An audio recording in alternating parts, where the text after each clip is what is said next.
ஒரு அல்லாஹ்வுடைய மார்க்கத்தில் இருக்கக்கூடிய ஒரு மனிதன் 2 நண்பர்களை பக்கத்திலே வச்சிருப்பான். அதான் உண்மையான நட்பும் கூட. ஒன்று, அந்த நண்பன் நல்ல நண்பனுக்குங்கிற அடையாளம் முதலாவது அவனுக்கு இருக்கக்கூடிய நலவுகள் அவன் சொல்றதை விட அவன் தப்பு செஞ்சா சொல்லி காட்டுவான். நீ தப்பு செய்யற திருத்திக்கோன்னு சொல்லுவான். உங்களை ஒருத்தர் புகழ்ந்துகிட்டே இருக்கிறான்னா அவன் உண்மையான நண்பன் இல்லை. உங்க தவற சொல்றவன் மட்டும்தான் உங்களுடைய உண்மையான நண்பன். அவனை நீங்க பக்கத்துல வச்சுக்கோங்க. அதான் உங்க வாழ்க்கையை அடுத்த கட்டத்துக்கு கொண்டு போகும். என்ன பண்ணாலும் நல்லதாண்டா பண்ற மச்சான். நீ உன்ன மாதிரி இருக்குமா, நீ தாண்டா, உன்னை தவிர யாரான்னு சொல்லிட்டு அவன் சொல்லுவான்ல, அவன் உங்க நல்ல நண்பன் இல்லை. தப்பு செய்யும் போது தப்பான பாதையில போற, இது தப்பு, இதை விடு அப்படின்னு சொல்லுவான்ல, அவனை தேர்ந்தெடுத்துக்கோங்க.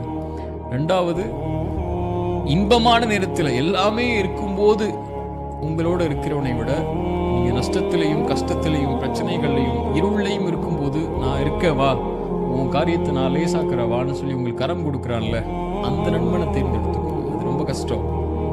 அல்லாட்ட கேளுங்க, ரப்பிட்டு கேளுங்க, அல்லாஹ் இப்படி ஒரு நண்பனை கூடிய அல்லான்னு சொல்லி அல்லாஹ் அனுப்புவான். ஸல்லல்லாஹு அலைஹி வஸல்லம் அதனால தான் நிறைய ஹதீஸ்கள்ல சொன்னாங்க, ஒரு சகோதரருடைய முகத்தில் மகிழ்ச்சி ஏற்படுத்தினா சதக்கா.